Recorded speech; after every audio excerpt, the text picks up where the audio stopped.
Quero falar que é uma alegria imensa estar com todos aqui mais uma vez e poder compartilhar um pouco da sabedoria que as Escrituras nos dão, de forma a encontrar saídas para a nossa vida, que, como o Jackson falou com muita propriedade, é o tema de hoje. Eu quero começar com a leitura do seguinte texto bíblico. Carta do apóstolo Paulo a Efésios, capítulo 1, versículos 18 e 19. Paulo diz assim: Oro também para que os olhos do coração de vocês sejam iluminados, a fim de que vocês conheçam a esperança para a qual ele os chamou, as riquezas da gloriosa herança dele nos santos e a incomparável grandeza do seu poder para conosco, os que cremos conforme a atuação da sua poderosa força. Paulo escreve essa carta para Efésios, para a igreja de Éfeso, uma igreja que era conhecida dele. É uma carta muito interessante, particularmente é uma das que eu sou mais apaixonado, daquelas que Paulo escreve. Mas hoje eu queria falar um pouquinho a respeito desse tema, o que fazer quando nós não sabemos o que fazer, especificamente o que fazer quando nós não encontramos mais saída e nos sentimos assim. Quantas vezes a sensação que vivemos é de que estamos simplesmente vivendo sem enxergar nenhuma saída. Eu não sei se você já vivenciou isso, às vezes eu vivencio isso com muita profundidade. Isso é como caminhar em círculos e sentir que as suas energias estão simplesmente se esvaindo de um corpo e a perspectiva das coisas melhorarem simplesmente são mínimas. É como passar o tempo, eu caminhar em círculos e de repente aquela energia que me sobra no final do dia é o básico. Eu não consigo nem dar atenção direito, com qualidade, para as pessoas que são significativas para a minha vida. Não sei o que você faz quando se sente assim. Mas eu sei que uma coisa é certa. A maioria de nós, quando nós não encontramos saídas, nós procuramos saídas em algo que vá além de nós, no transcendente. A questão é que, em grande parte, a nossa avaliação de paz interior, ela é baseada nas circunstâncias exteriores da vida. Família, bens, dinheiro, relacionamentos. Então nós achamos que temos paz interior quando essas circunstâncias são favoráveis. E perdemos também essa paz interior quando algumas delas começam a ficar desfavoráveis. Gastamos toda a nossa energia baseando a nossa avaliação no status social que está fora de nós. Entretanto, seja qual for o cenário que você esteja vivendo hoje na sua vida, buscando respostas ou se deprimindo com uma situação igual a essa, porque quando a gente passa por isso, ou a gente busca a resposta, ou às vezes nós nos deprimimos ao estado de querermos ficar trancados em nosso quarto, sem falar com ninguém, sem ver ninguém.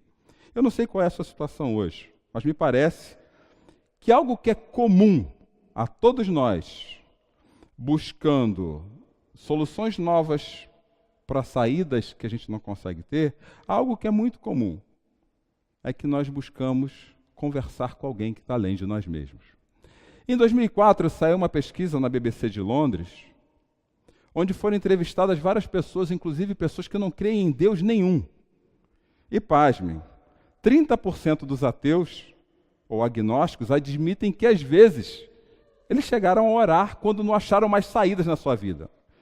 E 17% deles até creem em Deus e oram com Deus. Isso me leva a crer que a oração, ou buscar algo além de nós quando nós não temos saída, é algo comum para todas as pessoas. Eu não sei o que representa a Deus quando eu falo essa palavra para você. Mas isso não quer dizer que o fato de você não ter o mesmo entendimento a respeito de Deus que eu tenha, que você não faz ou nunca fez algum tipo de oração. A pergunta que eu quero te fazer essa noite é que, como vimos, a oração é um santo remédio. Mas será que ela é um remédio santo?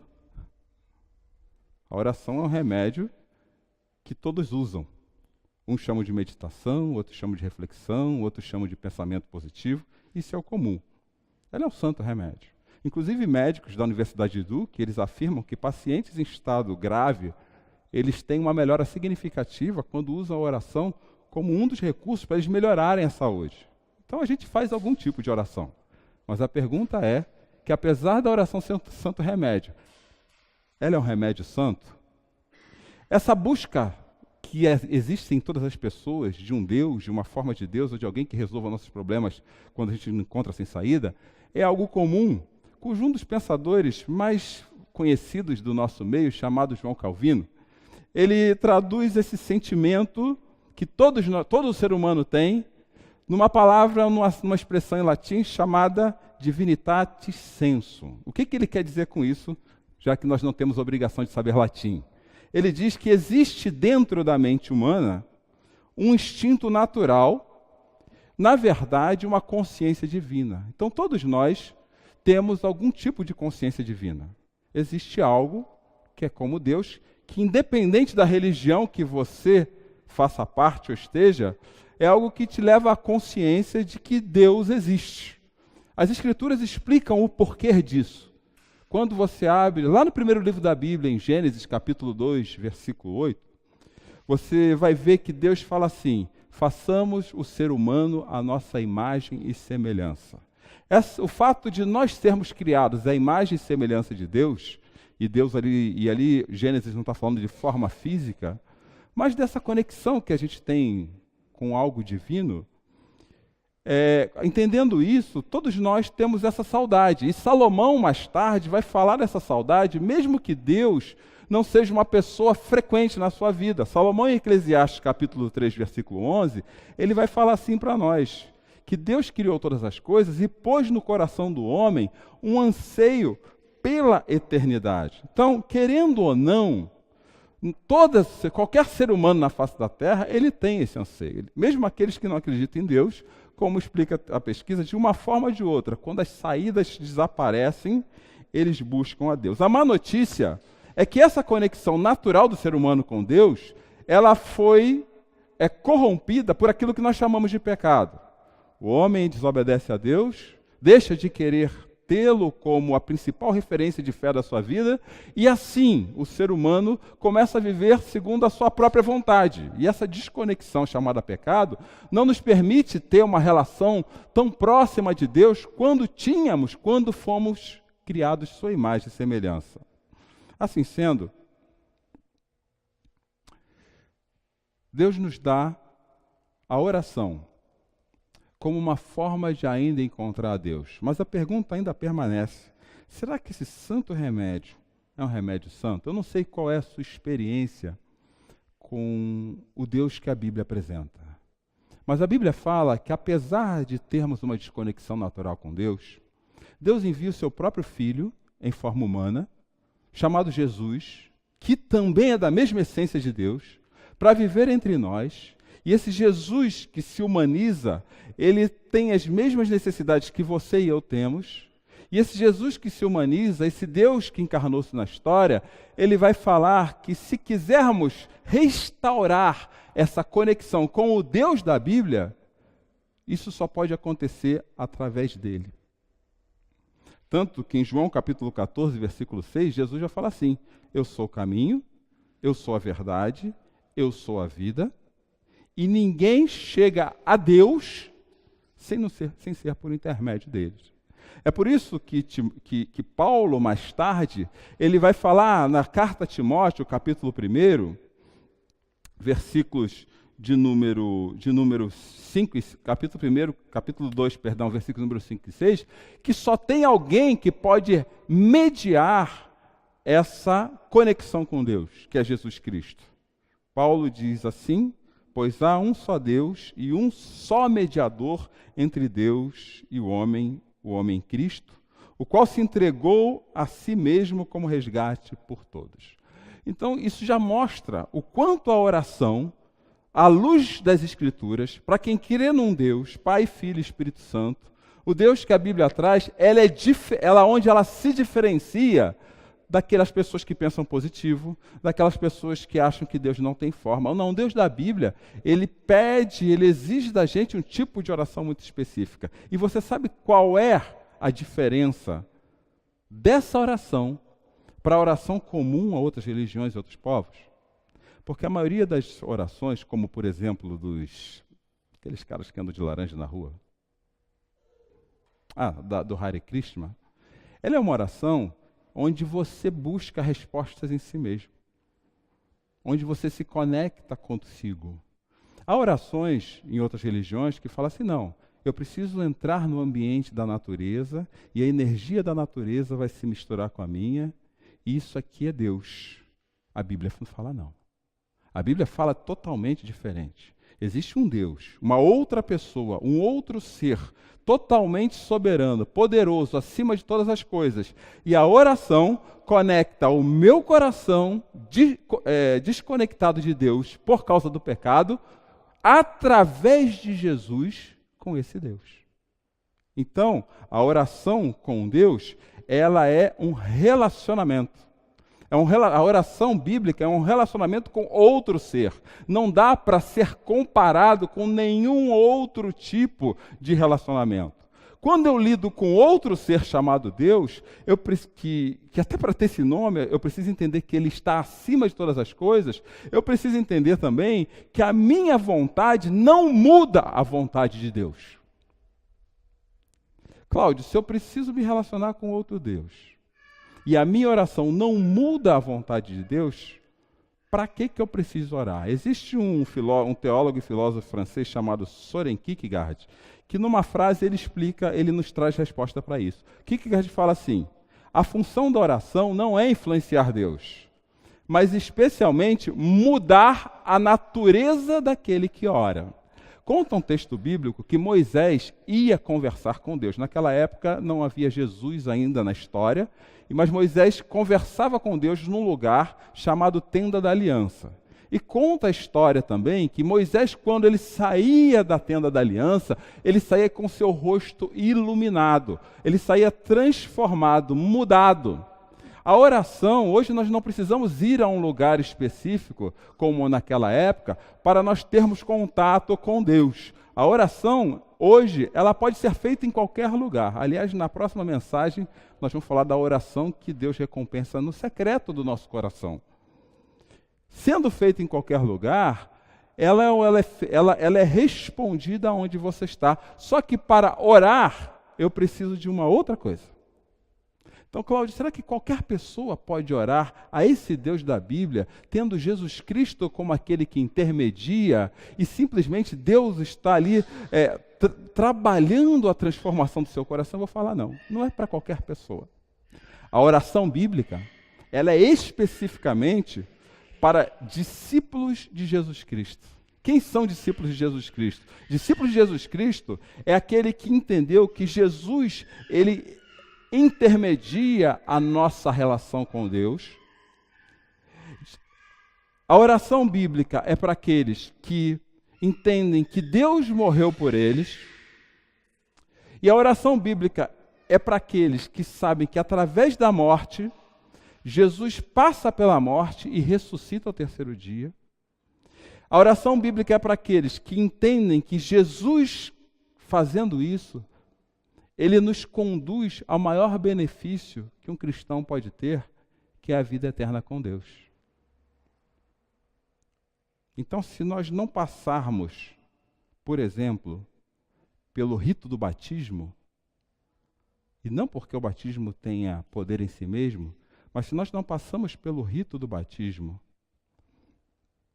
falando que Jesus se tornou meu Senhor, porque Ele é o Senhor da história, eu não vivo a experiência do Espírito Santo vivendo em mim, e eu não entendo esse canal que é livre e aberto, exclusivo para cristãos e discípulos de Cristo. Eu faço tudo menos oração, porque oração sem entrega não é oração.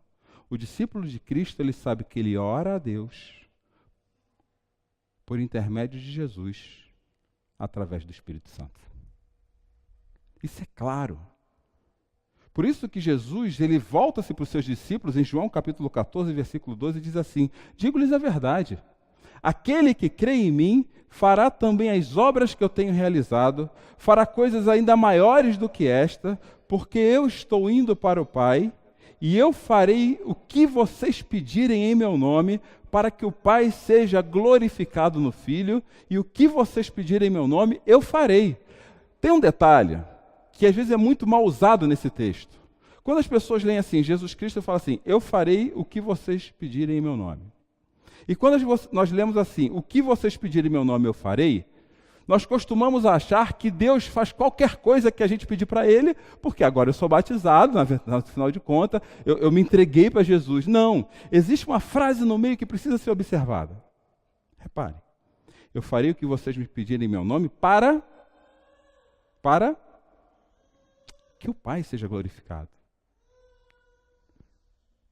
Se o Pai não for glorificado no nosso pedido de oração, se Deus não for a pessoa mais importante do nosso pedido de oração, e não os nossos desejos, nem nosso checklist de vontade, Deus não realiza nada. Posso dar um exemplo? Eu vou esquecer o capítulo de João, deve ser capítulo 9 ou 10. Jesus tinha um grande amigo chamado Lázaro, esse amigo tinha duas irmãs, Maria e Marta. Lázaro estava com uma doença muito grave. E Jesus já não estava, tinha saído da casa deles e estava andando adiante com os seus discípulos. E de repente surge um mensageiro correndo, falando assim, Lázaro morreu, Jesus. Lázaro morreu. O seu amigo, aquele que você frequenta a casa dele, aquele que é teu brother, ele morreu. Vem logo. Você não é Jesus? Aí Jesus falou, não vou sair daqui não. Mas como, Jesus? Seu amigo morreu. Você não vai curar ele? Não vai fazer alguma coisa quanto a isso? Ele falou, não. E diz o texto que Jesus ficou ali mais 2 dias e Lázaro já está fedendo na sepultura. Aí Jesus, calmo, sereno e tranquilo, foi até a casa de Lázaro. E Maria e Marta, as 2 irmãs de Lázaro, já estavam extremamente incomodadas, tanto que uma, quando ouviu que Jesus vinha, ela falou, você não sabe que meu irmão morreu? E Jesus, vendo a tristeza dela, chora com ela. A outra nem de casa saiu. Falou, agora eu também não vou lá. Jesus não fez o que eu pedi, agora eu não vou lá. É o que a gente faz. Jesus não fez o que eu pedi, eu não quero nem saber mais dele. Aí Jesus falou assim, viu? Tira a pedra da tumba. Mas Jesus já está fedendo, já era. Já era. Por favor, tira a pedra da tumba. E aí Jesus faz uma oração. E sabe o que ele fala nessa oração? Lázaro, para que meu Pai seja glorificado, levanta e vem até mim. E Lázaro ressuscita. Se não for para a glória de Deus, Deus não se move na direção das nossas orações. As nossas orações são muito egoístas. Elas não propõem relacionamento. Elas propõem que Deus satisfaça a nossa vontade. E a oração bíblica é uma oração voltada para relacionamento, para que eu seja transformado, e não para que Deus faça o que eu espero que Ele faça. A oração bíblica é para conectar o nosso coração a uma realidade além da nossa. E é isso que Paulo fala no texto que a gente leu hoje à noite. Eu só consigo encontrar saída através da oração quando a oração traz Jesus para o centro da minha vida. Olha o que Paulo fala, oro também para que os olhos do coração de vocês sejam iluminados. Paulo, oro para que os olhos do coração de vocês sejam iluminados.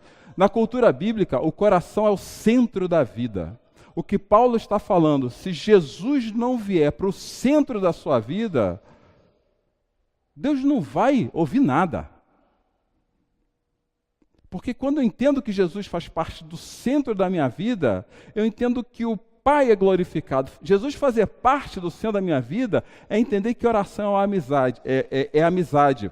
O Dr. James Houston, um teólogo canadense, escrevendo num livro sobre oração, ele vai falar assim, a oração é o caminho para quem busca amizade com Deus. Então oração é diálogo, é conversa. Oração é bate-papo com Deus. E é um bate-papo injusto, porque se eu fosse Deus, eu não ia querer conversar comigo mesmo. Mas Deus senta ao nosso lado, porque Ele entende você e a mim como nós somos. Por isso que Paulo, mais à frente, ele fala que quando nós trazemos Jesus para o nosso coração, nós começamos a ter acesso a realidades espirituais diferentes. Em Efésios também, capítulo 2, versículos 6 e 7, Paulo vai dizer assim, Deus nos ressuscitou com Cristo, aqueles, os discípulos. E com ele nos fez assentar em lugares celestiais com Cristo, para mostrar nas eras que hão de vir a incomparável riqueza da sua graça, demonstrada em sua bondade para conosco. Deus é glorificado. Quando eu trago Jesus para o centro da minha vida e tenho Deus como alguém que eu posso orar e conversar com Ele livremente, porque Jesus intermedia a minha oração, Deus nos dá acesso a riquezas dele. O apóstolo Paulo, ele vai falar, inclusive, que a gente hoje talvez não entenda tudo o que Deus faz. Porque é como olhar seu reflexo em metal polido. Mas um dia isso vai ser revelado por completo. Quando eu tenho um amigo profundo, de alma, como eu gosto de dizer, quanto mais tempo eu passo com ele, mais eu aprendo a confiar nele. Até tinha uma música antiga, encontrei um grande amigo, ele é filho de Deus Pai. O seu nome é Jesus Cristo, nele a gente pode confiar. Isso é amizade. Nós consideramos, às vezes, Deus o papagaio do realejo. Realejo não é da minha época, não, mas eu lembro quando meu avô falava. Todo mundo sabe o que é realejo? Aquele negocinho que tem os cartõezinhos na frente, aí toca uma musiquinha, aí vai lá o papagaio, puxa, isso aqui Deus tem para você? Meu avô que me contava, tá, gente? E a gente acha que Deus é assim. A gente acha que Deus é o cara do McDonald's. Quando eu preciso de alguma coisa, tem que vir rápido. A gente acha que Deus é o cara do outro lado do WhatsApp. Se não checar azul, ele não me ouviu. Isso não é relacionamento. Isso é usar Deus para mim mesmo. Deus é um cara que quer ter relacionamento com você. E através de Jesus você consegue ter esse relacionamento com Deus. A segunda questão que Paulo nos ensina é que a oração nos possibilita ver as riquezas de Deus. Quando os olhos do meu coração são iluminados, as riquezas de Deus nos são mostradas. É por isso que Paulo fala que esses olhos devem abrir a fim de que vocês conheçam a esperança para a qual ele chamou, a riqueza da gloriosa herança dele nos santos e a incomparável grandeza do seu poder conosco. Quando eu vejo a glória de Deus através da oração, eu vejo o poder de Deus agindo na minha vida. Quando eu olho para a glória de Deus acontecendo na oração, de joelhos, no chão. Outro dia eu vi um relato interessante, um pastor relatando a respeito de outro, que no seu dia aquele passava 4 horas de joelho orando. Eu fiquei extasiado, porque eu não consigo passar 15 minutos. Falei, caraca, quase... Aí quando a gente fala que alguém passou 4 horas orando, eu falo assim, esse cara não tem trabalho? Esse cara não tem que responder e-mail, não tem que pagar conta, não tem que cuidar das coisas de casa? Essa foi a sensação que eu tive.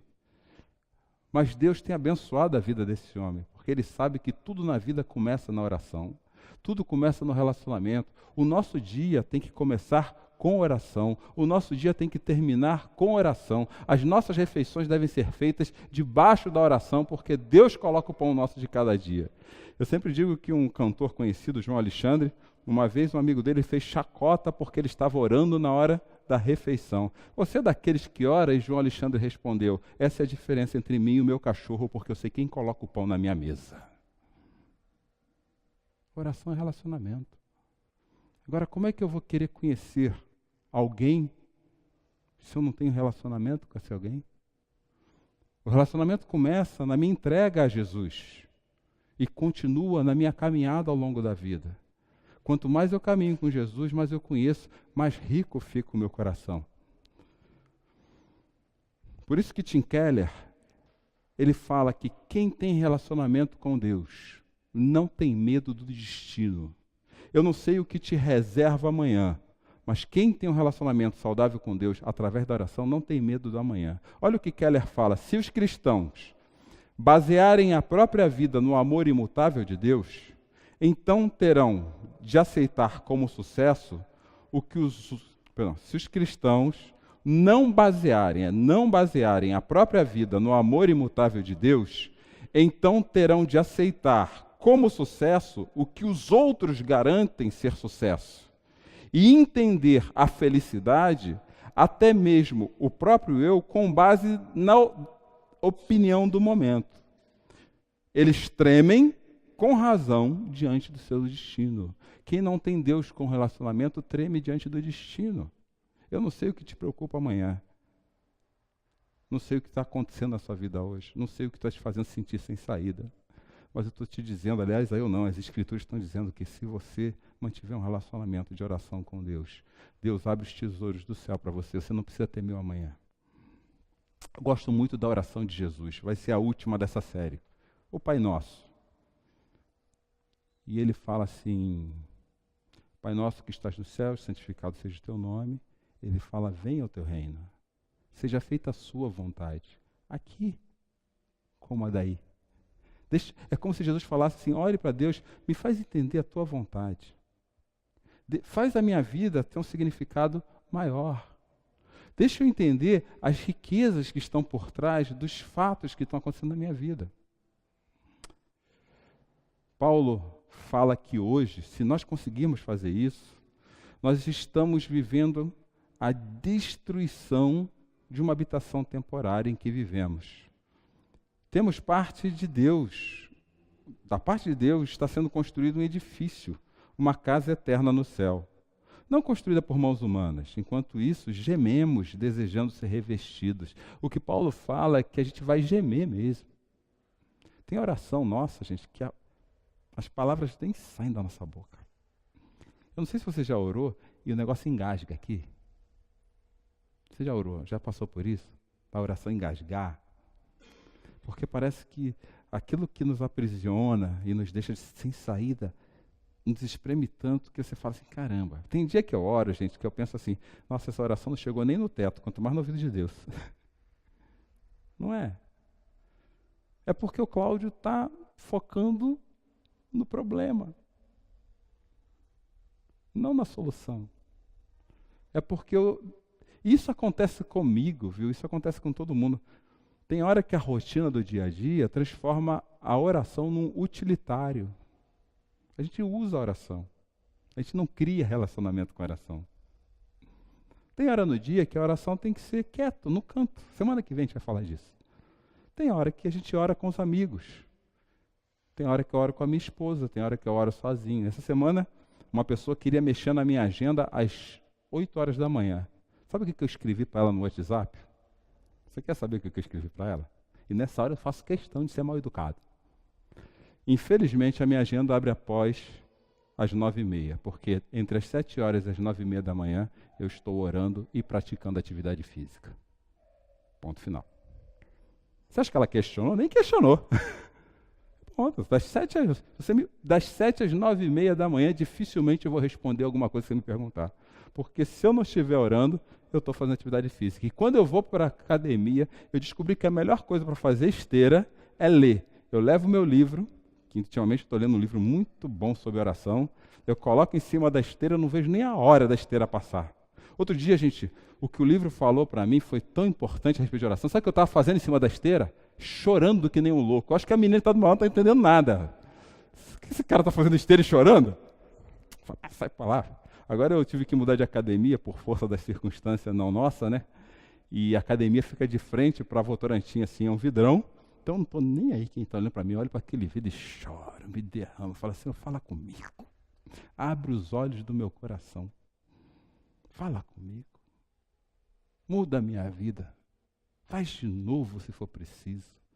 Mas eu quero ver as riquezas da tua glória. Eu quero gemer, desejando ser revestido da nossa habitação celestial, até o dia que o Senhor me encontrar nu espiritualmente daquilo que eu sou, mas vivendo em função atrás do teu reino. Em terceiro e último lugar, eu quero terminar dizendo que nós encontramos saída com Jesus, a partir de Jesus sempre, né, meus amigos? Entendendo que a oração é um privilégio para discípulos do reino. A oração bíblica é um privilégio. Ninguém entende oração se não se converter a Jesus. Ninguém entende oração se não entregar seu coração para Jesus. Ninguém entende oração se não experimentar o amor de Deus na sua vida. Por isso que Paulo fala que nós que teremos o nosso coração iluminado somos os que cremos, conforme a atuação da poderosa força de Deus. Eu acho que Paulo leu Pedro aqui. Sabe por quê? Sabe qual é a melhor posição? Eu aprendi isso com o pastor que me mandou para o seminário. Parece coisa de gente piegas o que eu vou falar, mas não é. Olha o que eu vou falar. Sabe qual é a melhor posição para se orar? Parece coisa de cafona, não é não, viu, Luciano? Não é coisa de cafona, não. Sabe qual é a melhor posição para orar? Um pastor me ensinou isso. Eu nunca tinha pensado nisso na vida. É de joelhos. Aí quando ele falou isso, eu questionei, mas não tem problema orar de olho aberto? Não, você pode orar de olho aberto. Sabe por que a gente ora de olho fechado? Só para não se distrair com outras coisas. Tem problema orar em voz alta? Não. Tem problema orar em silêncio? Não. Tem problema em orar dirigindo? Não. Tem problema em orar na minha casa? Também não. Então eu perguntei para ele, mas por que de joelhos? Porque de joelhos nós nos humilhamos. A gente corre o risco de não querer ver Deus como se estivesse na mesma altura dele. De joelho é a posição onde nós estamos dizendo para Deus, o Senhor é tudo, eu sou nada. E através de Jesus o Senhor me ouve. De joelho é onde nós experimentamos a poderosa força de Deus. Por isso que eu falei que Paulo leu Pedro, porque Pedro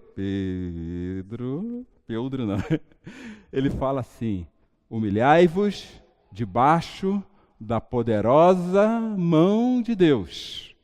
E no tempo certo, essa parte eu gosto de grifar, negrito, sublinhado, aspas. No tempo certo, não é no seu tempo, não é no meu tempo, não é no nosso...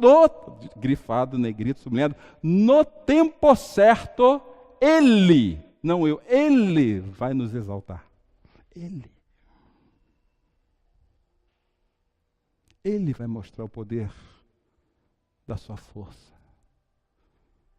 Ele. Então hoje, o que eu preciso? Eu preciso estar de olhos bem abertos. Os olhos do rosto não, os olhos do coração. Conhecer melhor a Deus é do que necessitamos acima de tudo. Se pretendemos enfrentar a vida, sejam quais forem as circunstâncias.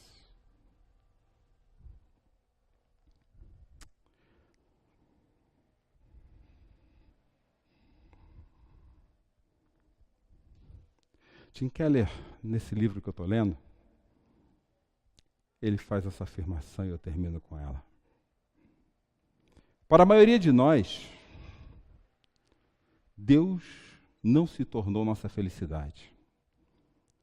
Por isso oramos para conseguir coisas e não para conhecê-lo melhor. Se Deus é a nossa felicidade, nós oramos para conhecê-lo melhor. E aí a poderosa mão de Deus vai se mostrando ao longo da jornada. E eu vou me despedindo das circunstâncias presentes. Eu vou me despedindo das aflições do meu coração. Eu vou me despedindo das angústias da minha alma. Porque no final tudo que sobra sou eu e o Senhor. No secreto do meu coração. No secreto da minha felicidade. Olhos do coração é o que Paulo ora para que a igreja de Efésios tenha. Olhos do coração é o que nós devemos orar hoje, essa noite, pelas nossas vidas.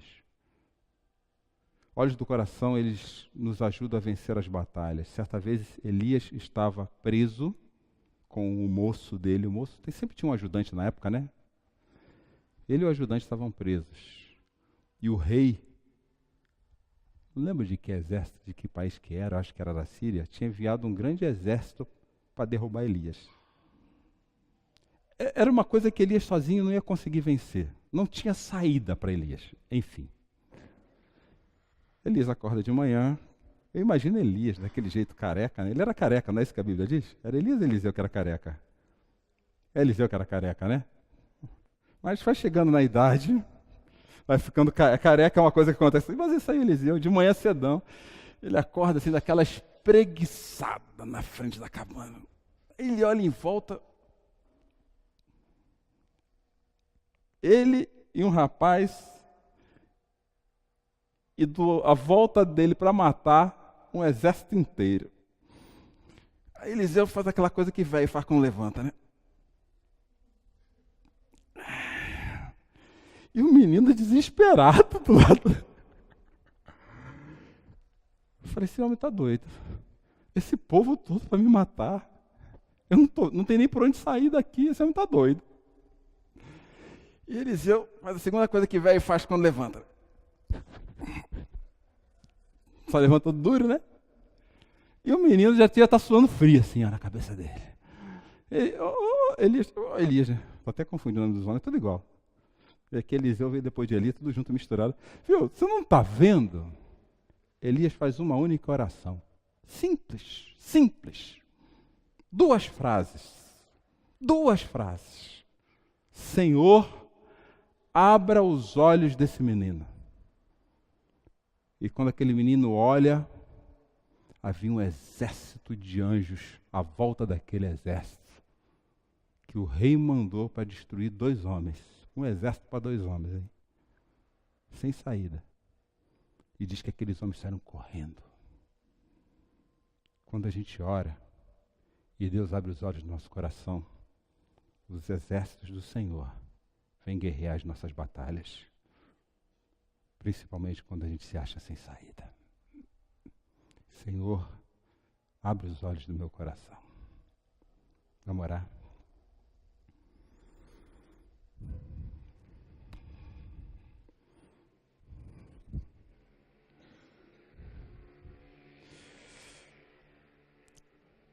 Senhor Deus, Pai querido, há tantas circunstâncias na nossa vida que aparecem, às vezes nós pouco esperamos, e roubam a nossa alegria. São verdadeiros ladrões da alegria.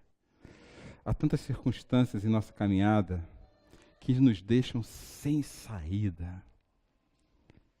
Mas nós, quando entregamos nosso coração a Jesus Cristo, nosso Senhor, nós podemos orar que o Senhor ouve. E quando a nossa oração mostra a tua glória, o Senhor faz acontecer coisas maravilhosas em nossa vida. E os tesouros celestiais do teu poder, da cura, do milagre, da restauração da alma, eles vão tomando conta do nosso corpo, do nosso testemunho, dos nossos lábios, da nossa caminhada. E o poder de Deus começa a transformar não somente nós, mas as pessoas que estão à nossa volta, Senhor. O que o Senhor faz em nós é para a tua glória, não é para a nossa satisfação. Mas confiar em Ti, ó Deus, é nos aprofundarmos num relacionamento claro contigo. Nós não estamos contigo porque nós queremos algo. Nós precisamos estar contigo porque o Senhor quis estar conosco e morreu na cruz para que isso acontecesse. Apesar de sermos pecadores, homens e mulheres distantes que nem pensam no Senhor, a não ser naquele momento que nós precisamos de algo. Mas o Senhor não desiste de estar ao nosso lado. E hoje o Senhor Jesus está aqui nesse lugar, falando para os nossos corações de volta para casa. Eu quero estar mais tempo contigo. Eu quero viver mais com você. Ó Deus, abre os olhos do nosso coração. Abre os olhos do nosso coração. Abre os olhos do nosso coração. Eu oro ao Senhor a oração daquele profeta. E se aqui hoje, em nome de Jesus, nós no mínimo não percebermos as batalhas que o Senhor tem lutado em nosso favor, que a tua misericórdia venha junto com a tua bondade, a tua graça, e restaure a nossa fé num Deus que quer relacionar-se conosco com profundidade. Abra os olhos do nosso coração essa semana, na segunda-feira, Senhor. Abra os olhos do nosso coração diante das lutas que nos esperam na segunda-feira, diante das más notícias. Abra os olhos do nosso coração. E se alguém aqui essa noite não conhece Jesus Cristo, nosso Senhor, que morreu e ressuscitou e hoje vive à direita de Deus Pai, orando, intercedendo pelos cristãos, que entregue seu coração. Nós podemos essa noite não estar de joelhos fisicamente, mas, Senhor, que nossos corações estejam de joelho diante do Senhor. Moisés não foi digno de te ver, e o Senhor nos deu o privilégio de te conhecer através de Jesus. Senhor, traz até nós o poder da tua graça. Que essa semana seja uma semana de olhos bem abertos, mas não os olhos do rosto, mas os olhos do nosso coração. Que seja uma semana onde nós possamos perceber Deus do nosso lado, seja qual for a estação da vida que nós estejamos vivendo hoje, seja ela muito ruim ou muito boa, ainda que buscando ao Senhor ou deprimidos, tira os nossos olhos, ó Deus, em nome de Jesus, das circunstâncias, e coloca os nossos olhos no centro da nossa vida, olhando para Jesus, ó Pai. Que nós possamos vencer, não porque temos mérito nas batalhas que nos aguardam, mas que possamos vencer, sim, porque nós somos mais que vencedores em Cristo Jesus. Abre os olhos do nosso coração, Senhor, em nome de Jesus. Amém.